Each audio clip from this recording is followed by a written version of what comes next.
जय Hind everyone, welcome to my YouTube channel. हम class 10th का आर.एस. अग्रवाल का मैथ कर रहे थे आईसीएसई बोर्ड का।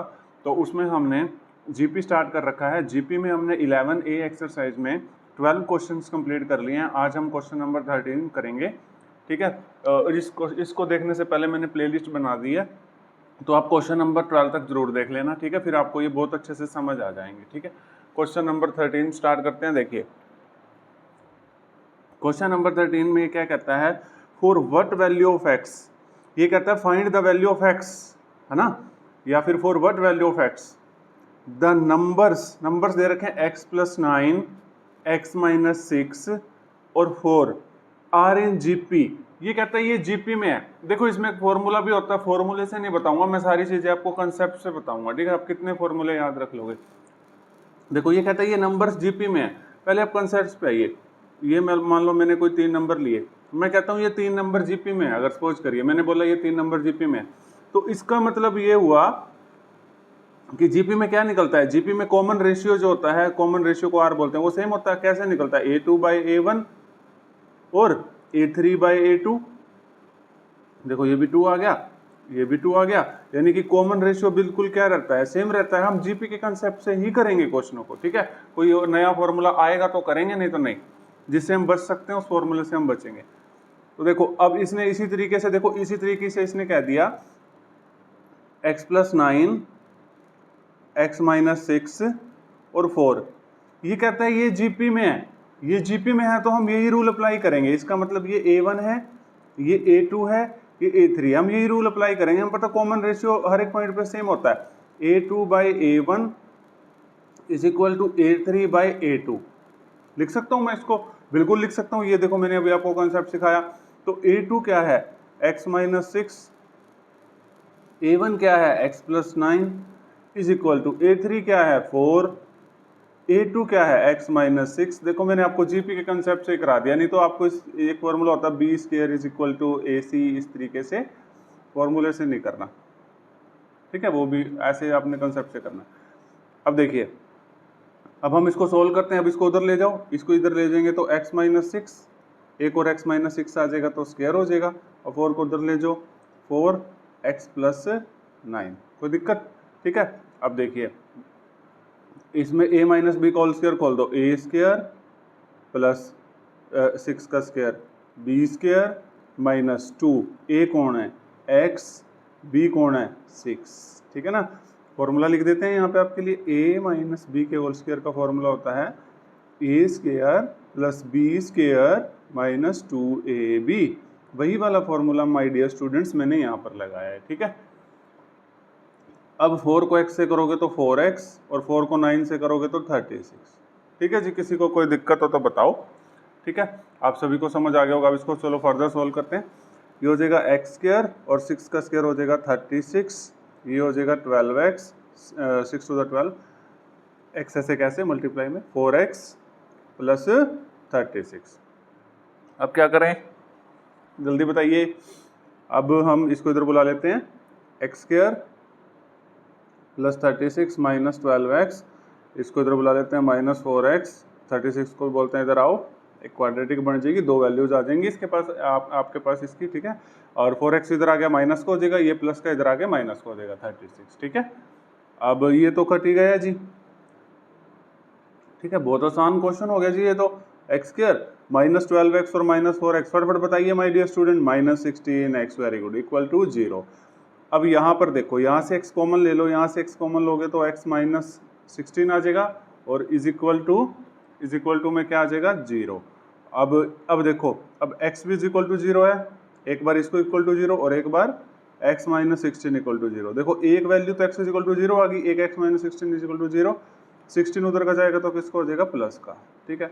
एक आ गई x = 0, एक आ गई x = 16। किसी को कोई दिक्कत परेशानी तो मेरे को कमेंट बॉक्स में बता देना, ठीक है। ये देखो इसने कहा था ना x की किस वैल्यू पे ये नंबर जीपी में होंगे, x की किस वैल्यू पे ये नंबर जीपी में होंगे। तो x की वैल्यू 0 और 16 पे ये नंबर किस में होंगे, ये नंबर किस में होंगे, जीपी में होंगे, ठीक है। आई होप आप सभी को बहुत अच्छे से समझ आ गया होगा ये कंसेप्ट, ठीक है। अब देखिए, अब इसमें फॉर्मूला करेंगे, जिसमें फॉर्मूला करना है उसमें करेंगे, ठीक है। कभी भी आपको जीपी में ठीक है। कभी भी आपको जीपी में ये दे दे कि nth टर्म निकालनी है, फिर तो आप सिंपल फॉर्मूला लगा लेना भाई। इस मेरी बात को बड़े ध्यान से सुनो।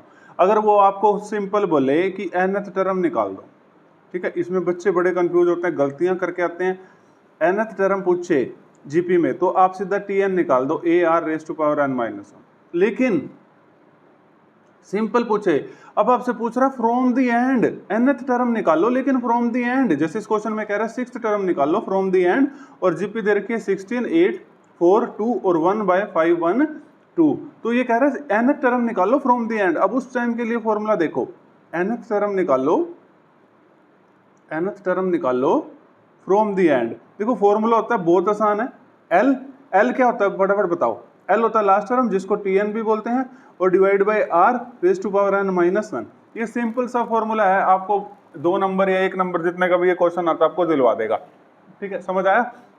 ऐसे ही टीएन में होता था, वो आप मेरे को कमेंट बॉक्स में बताओ। अगर आप मेरे एपी सीरीज भी देख के आए हो तो टीएन जैसे एपी में होता था कि लास्ट एन टर्म निकालते थे लास्ट टर्म से, उसका क्या फॉर्मूला होता था वो मेरे को कमेंट बॉक्स में बताओ। ठीक है, अब n term from the end हम जीपी में l/r⁻n-1 से निकालेंगे। एन क्या है, एन इसने वो दे रखा होगा जो टर्म होती है फाइंड करने के लिए। ठीक है, 6th होगी, 7th होगी, एल क्या होगा लास्ट टर्म होगी।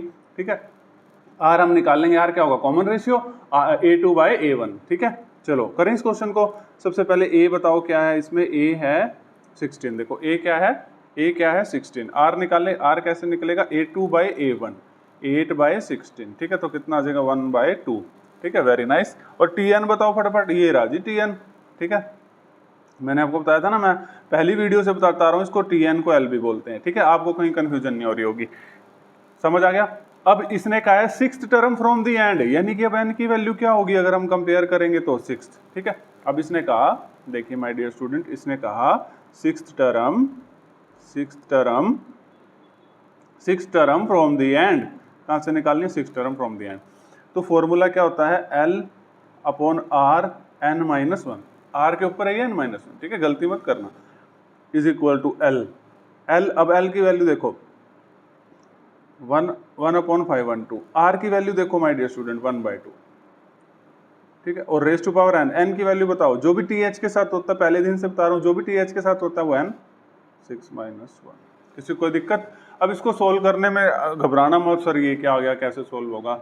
सब सोल्व हो जाएगा, बिल्कुल भी घबराने की जरूरत नहीं है। ठीक है, चलो सोल्व करते हैं इसको आपके लिए। अब देखो 1/512 और 1/6-1 कितना हो जाएगा, 6-1 हो जाएगा 5, और 2⁵ हो जाएगा। अब ये 5 1 के ऊपर भी आएगा, लेकिन 1⁵ 1 ही रह जाएगा, और 2⁵ ऐसे हो जाएगा। ठीक है, अब इसको तो मैंने आपको बता रखा है a/b c/d, और ये ad bc ये ऊपर चला जाएगा 1 × 2⁵, और ये 512 इंटू में 1। ठीक है, अब इसको सॉल्व कर देते हैं, यहाँ पे कोई दिक्कत थोड़ी है। 2⁵ और डिवाइड बाय 512। ठीक है, अगर आपको डायरेक्ट मैंने उस दिन भी बताई थी, अगर आप डायरेक्ट याद रख लेते हो तो आप और बच्चों से बहुत आगे निकल जाओगे, है ना। नहीं तो फिर हम इसको सोल्व कर लेते हैं डायरेक्ट। ठीक है, चलो इसके फैक्टर बना लेना, जैसे भी करना है। देखो इसको खोल लो, या तो फिर 2 × 2 × 2 × 2 × 2 और 512, या तो इसके भी फैक्टर्स खोल लेना। ठीक है, जैसे करना है वैसे कर लेना, समझ आ रही है। इसको 512 को भी खोल लेना। अब ये सब काट के मैं डायरेक्ट लिख देता हूँ, इसको कट करके आपके पास आ जाएगा 1/16। ठीक है, वो तो आप कट कर लेंगे 2 की टेबल पे इसको इस तरीके से। ठीक है, 1/16 कितना आ जाएगा 1/16। ठीक है, अगर आप डायरेक्ट याद रखते हो, इधर देखो 2⁵1 2, 2⁵2 4, 2⁵3 8, 2⁵4 16। ठीक है, देखते जाओ, 2⁵5 32, सारे तरीकों से बता दूंगा। 2⁵6 64, 2⁵7 बताओ फटाफट माय डियर स्टूडेंट, 2⁵7 128, 2⁵8 फटाफट बताओ 256, 2⁵9 फटाफट बताओ 512। ठीक है, अब अगर आपको ये देखो सीधा याद है तो ये अपने पास क्या था, दोबारा बताता हूँ। तो ये 2⁵5 था, और ये कितना आ गया 2⁵9। इसके अब नहीं तो आप फैक्टर बना के देख लेना, जैसे मर्जी काट लेना, मैं आपको हर एक तरीके से बता के जाऊँगा। ये से 5 से कट जाएगा, ये मतलब नीचे आएगा, जैसे 9 - 5 4 हो जाएगा, तो नीचे रहेगा 2⁵4। अब 2⁴ क्या होता है सीधा 16, तो 1/16 आंसर आ गया। देखो जैसे करना है वैसे कर लेना, मैंने आपको और एक तरीके से बता दिया। ये वैल्यूज याद रहती हैं, ये याद हो जाती हैं अगर आप मतलब ऐसे नहीं रट्टे मारने बैठ जाना है। इसको डेली एक बार देख लिया, अपने नोट्स में लिख लो इसको, ठीक है, कोई दिक्कत, ठीक है तो ये 1 मिनट का ही था, लेकिन मैं आपको ऐसे नहीं कि फॉर्मूला बता के चला गया, हर एक तरीके की कैलकुलेशन भी बताऊंगा, ठीक है। अब देखो क्वेश्चन नंबर 15, ये भी बिल्कुल सेम है जी। क्वेश्चन नंबर 15 में भी कोई दिक्कत नहीं है जी, बिल्कुल ही सेम है जी। ये तो देखो दिख रहा है यहाँ जी, बिल्कुल विजिबल है। Find the fourth term from the end of the GP 2/81, 2/27, 2/9 और 54, ठीक है। वही nth term from the and, formula लगा दो। Fourth term from the and, formula लगा दो L/r n-1। फटाफट बताओ ए क्या है माय डियर स्टूडेंट, बहुत अच्छे बच्चे हो आप। ए क्या है 2/81, ठीक है, ये ए है, ठीक है। बताओ आर कैसे निकलता है, आर निकलता है A2/A1, 2/27 डिवाइड बाई 2/81, ठीक है। तो निकालने अब इसको, ये हो जाएगा 2/27 इंटू 2 और 81 ऊपर चला जाएगा, 2 से 2 कट जाएगा और ये किसके टेबल पे कट जाएगा, 9 के टेबल पे कट रहा है ये सीधा 3 और ये 3 पे, ठीक है। तो ये तो आप काट लोगे ना, तो आर की वैल्यू कितनी आ गई 3, ठीक है। किसी को कोई दिक्कत हो तो मेरे को बता देना भाई, आर की वैल्यू अपने पास कितनी आ गई 3। अब हमने यहाँ पर सीधा देखो fourth term from the and निकालना है, और एन की वैल्यू बताओ माय डियर स्टूडेंट कितनी है, एन की वैल्यू कितनी है 4। अब डायरेक्ट पुट कर दें इस फॉर्मूले में, यहाँ कर देता हूँ ताकि आपको ये भी विजिबल हो। एल कितना है, एल ये रहा अपने पास 54 डिवाइड बाई आर कितना आया 3, एन कितना है 4, 4 - 1 54, 4 - 1 3⁵, ठीक है। 4 - 1 3 हो जाएगा। अब इसको सोल्व कर लोगे या कर दूं, देखो इस तरीके से लिख सकते हो आप, ठीक है। आप इसको काट लो, इसको 54 इंटू 3 इंटू 3 9 कर लो, 3 और 9 6 54 और 3 एकम 3 3 2 6 और 2 8, ठीक है। यानी कि fourth term from the and हमारे पास क्या आया है 2 आया है। किसी भी स्टूडेंट को कोई दिक्कत हो तो बता देना भाई, ठीक है। 2 आ गया इसका आंसर। ये इंपॉर्टेंट क्वेश्चंस हैं, ये आते हैं 1 मार्क्स में पक्का आते हैं ये क्वेश्चन, ठीक है। इसको इंपॉर्टेंट मार्क कर लेना। क्वेश्चन नंबर 16, इस पे तो इंपॉर्टेंट लिख ही लेना भाई इस पे तो 100% इंपॉर्टेंट लिख लो, ठीक है। आ जाएगा किसी ना किसी के पेपर में ये क्वेश्चन, देखो। और बहुत सिंपल है, इतनी बड़ी स्टेटमेंट से डरना नहीं है जब तक मैं हूँ, ठीक है। देखिए इसने कहा fourth term, sixth term, last term. Last term बताओ फटाफट, लास्ट टर्म क्या होती है सर जी, लास्ट टर्म होती है TN या फिर L, ठीक है। Fourth, sixth and last term of a GP क्या दे रखी है 10, 40 और 640 रिस्पेक्टिवली। रिस्पेक्टिवली का मतलब ये होता है पहली वाली टर्म के साथ ही पहले वाला, दूसरी वाली टर्म के साथ दूसरे वाला और तीसरी वाली टर्म के साथ तीसरे वाला। रिस्पेक्टिवली का मतलब यही होता है माय डियर स्टूडेंट्स, ठीक है। रिस्पेक्टिवली का मतलब यही होता है। अब देखिए, अब इसने कहा और जो कॉमन रेशियो आपने लेना है ना वो पॉजिटिव लेना है। इसका मतलब पता क्या होगा, कॉमन रेशियो आपके 2 आ रहे होंगे, एक नेगेटिव में आ रहा होगा, एक पॉजिटिव में आ रहा होगा। नेगेटिव वाले को हम रिजेक्ट कर देंगे क्योंकि क्वेश्चन में ही उसने कह दिया जो कॉमन रेशियो लेना है वो पॉजिटिव लेना है। Find the first term, common ratio और number of terms of the series. क्या निकालना है, फर्स्ट टर्म निकालनी है, ए निकालना है, कॉमन रेशियो आर निकालना है, नंबर ऑफ टर्म्स मतलब आपको एन निकालना है। जहां भी number of terms which term की बात करें आपको एन निकालना है, ठीक है। अब इसने कहा फोर्थ टर्म यानी कि T4 कितना दे रखा है 10, वेरी नाइस। फिर इसने कहा सिक्स टर्म यानी कि T6, ठीक है, कितना दे रखा है 40, ठीक है। किसी को कोई दिक्कत, ठीक है। देखिए कितना दे रखा था T6, कितना दे रखा था 40। अब देखो, अब T4 को आप कैसे लिखोगे, AR³ डायरेक्ट लिख सकते हैं ना, डायरेक्ट लिख सकते हैं। देखो ये फॉर्मूला होता है जी, मैं आपको फिर भी बता देता हूँ, AR⁻n-1, तो n की वैल्यू पुट करी 4 - 1 AR³, तो आप डायरेक्ट भी लिख सकते हो। देखो T4 है तो AR³, T6 है तो AR फटाफट 5 इज इक्वल टू 10, ठीक है। AR5 इज इक्वल टू 40, ठीक है। किसी को कोई दिक्कत। एक चीज और भी दे रखी है जी, इसने बोला लास्ट टर्म, यानी कि जो Tn है वो कितना दे रखा है 640, ठीक है। इसको भी यूज करेंगे, इसको हम n की वैल्यू निकालने में यूज करेंगे, ठीक है। अब देखो, अब इन दोनों से हम a और r की वैल्यू निकाल लेते हैं। जब भी आपके पास जीपी के पास ऐसी, जीपी में जब भी कोई ऐसी इक्वेशंस बने, एपी में तो हमारे पास 2 इक्वेशंस बनती थी, हम एलिमिनेशन लगा लेते थे। जीपी में हम डिवाइड से निकालते हैं ए और आर को। मेरी बात को बड़े ध्यान से सुनो, एपी के अंदर जब भी 2 इक्वेशन बनती है, एलिमिनेशन से ए और डी की वैल्यू निकाल लेते थे। जीपी में जब भी ऐसी कोई 2 इक्वेशंस बनती हैं तो हम डिवाइड से निकाल लेते हैं, ठीक है। चलो डिवाइड कर दो, divide equation 2 by divide equation 1। 2 equation क्या है, a r raise to power 5 is equal to 40, divide करना है 1 इक्वेशन से, a r cube divide by 10। A से ए भी गया, कट गया, और ये 4 पे कट गया, 10 4 द 40, और ये r raise to power 5 r cube, दो ये 5 टॉफी है, 3 टॉफी है, 3 टॉफी कट गई तो कितनी टॉफी बच गई, 2 टॉफी बच गई, ठीक है। तो ऊपर कितना बच जाएगा, r square is equal to 4। देखो माय डियर स्टूडेंट्स, ठीक है, अब r square is equal to 4 आ गया।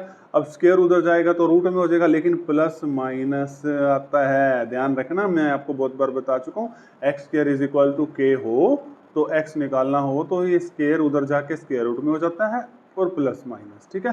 अब इसमें हम आर की वैल्यू, सॉरी प्लस, ये रूट 4 होगा ना, तो ये आ जाएगा प्लस माइनस 2। अब इसमें आर की वैल्यू फटाफट बताइए, 2 लेंगे या -2 लेंगे, इन दोनों में से कौन सी वैल्यू लेंगे। अगर देखो ये इधर ये इसने बोल रखा है कॉमन रेशियो पॉजिटिव लेना है, अगर ये ना बोलता ना कॉमन रेशियो पॉजिटिव, तो भाई साहब आपको ये दोनों वैल्यू कंसीडर करनी पड़ती। अब -2 वैल्यू को हम रिजेक्ट कर देंगे, और क्योंकि लिख देंगे, क्योंकि उसने बोला था जी कॉमन रेशियो जो है वो आप पॉजिटिव लेना, इसीलिए हम -2 को रिजेक्ट कर देंगे। तो आर की वैल्यू आ गई अपने पास 2, अब आर की वैल्यू 2 ही लेके चलेंगे। आर की वैल्यू आ गई 2। अब इस आर की वैल्यू को कहाँ पुट करें, यहाँ पुट कर देते हैं ए की वैल्यू निकालने के लिए। ये क्वेश्चन ले ली मैंने, a r cube equal to 10। अब आर की वैल्यू थी 2, 2 का क्यूब इज इक्वल टू 10। अब ये 2 का क्यूब कितना होता है, फटाफट बताइए, 8। अब तक तो आपको याद होगा मेरे साथ। अब ये 10/8, ठीक है, 10/8, 2 पे काट दो, 2 × 10, 2 चौके। तो ए की वैल्यू कितनी आ गई माय डियर स्टूडेंट्स, फटाफट बताइए, ए की वैल्यू बताइए फटाफट, हरी अप, 5/4, और आर की वैल्यू 2, ठीक है। अब देखो, अब इसने कहा था कि देखो आपने फर्स्ट टर्म भी निकाल दी, आपने कॉमन रेशियो भी, और आपने नंबर ऑफ टर्म्स निकालनी है। बस नंबर ऑफ टर्म्स मतलब n की वैल्यू निकालनी है। चलो देखिए, बहुत इजी निकल जाएगी, कोई दिक्कत नहीं है। Tn इज इक्वल टू 640 दे रखा था, Tn का फॉर्मूला लगाइए, a raise to power n-1 is equal to 640। a भी आ गया आपके पास, कितना, 5/4, अभी आपने निकाला है यहाँ पे, ठीक है। और r भी निकाला है आपने माय डियर स्टूडेंट्स 2, और n तो निकालना ही है, तो n-1 ऐसे कैसे रहेगा, इज इक्वल टू 640। अब हम क्या करते हैं, देखो 2 रेज़ टू पावर n-1 को यहीं रखते हैं, 640, 4 को उधर ले जाते हैं, और डिवाइड बाय 5, ठीक है। अब इसको इससे कट कर देते हैं, ठीक है। अब 5 को इससे कट करते हैं, 5 × 5, और 5 × 10 और 8, ये 640 से 120 पे कट जाएगा, काट के देख लेना। 2 रेज़ टू पावर n-1। अब देखिए, अब यहाँ भी 2 है ना, तो इस साइड भी आपको पूरा 2 बनाना है। ये 128 बताओ क्या होता है, मैं अभी आपको बता के आया हूँ, मैंने अभी आपको पूरा एक्सप्लेन किया है इसको। अभी दिखाता हूँ मैं आपको वो पेज, ये देखो, ये रहा वो पेज 128 को। देखो अगर आप, मैं कह रहा हूँ ना, याद कर लोगे तो आप और बच्चों से बहुत दूर चले जाओगे, नहीं तो आपको कैलकुलेशन में थोड़ा टाइम लग सकता है। 2 रेज़ टू पावर 7, यानी कि 128 क्या होता है, 2 रेज़ टू 128 क्या होता है, 2 रेज़ टू पावर 7, और ये 4 क्या होता है, 2 रेज़ टू पावर 2, ठीक है। और अब अगर बेस सेम है तो पावर ऐड हो जाएंगी, 7 + 2 9। देखो आप कैलकुलेशन भी इतनी फास्ट कर रहे हो, ठीक है। अब ये है 2 रेज़ टू पावर n-1, ये ऐसे कैसे था। अब देखो, अब देखो, जब भी हमारे पास क्या होता है, बेस इक्वल होता है तो पावर भी इक्वल हो जाती है। n-1 किसके इक्वल आ जाएगा, 9 के, तो n9 + 1 is equal to n किसके इक्वल आ जाएगा, 10 के। लो जी, मैंने n भी निकाल दिया है, n की वैल्यू 10 आ गई, a की वैल्यू 5/4 आ गई, r की वैल्यू 2 आ गई, n की वैल्यू 10 आ गई, ठीक है। एक बार देख लीजिए इसको बहुत अच्छे से, ये लो, एक बार ये पूरा क्वेश्चन है, देख लीजिए, और ये वाला प्रोसीजर भी ढंग से देख लेना, ठीक है, कोई दिक्कत। अब मैंने आपको 11 एक्सरसाइज कर दी है, जीपी की सिर्फ 11 भी एक्सरसाइज रह गई हैं, 12 क्वेश्चन है, 3-4 वीडियो में तो लेके आएंगे ताकि आपको सारे कंसेप्ट बता सकूं मैं, ठीक है। अगर आपको मेरी वीडियो पसंद आ रही है तो लाइक शेयर एंड सब्सक्राइब जरूर करना, अपने दोस्तों के साथ शेयर जरूर करो, ठीक है। Thank you everyone.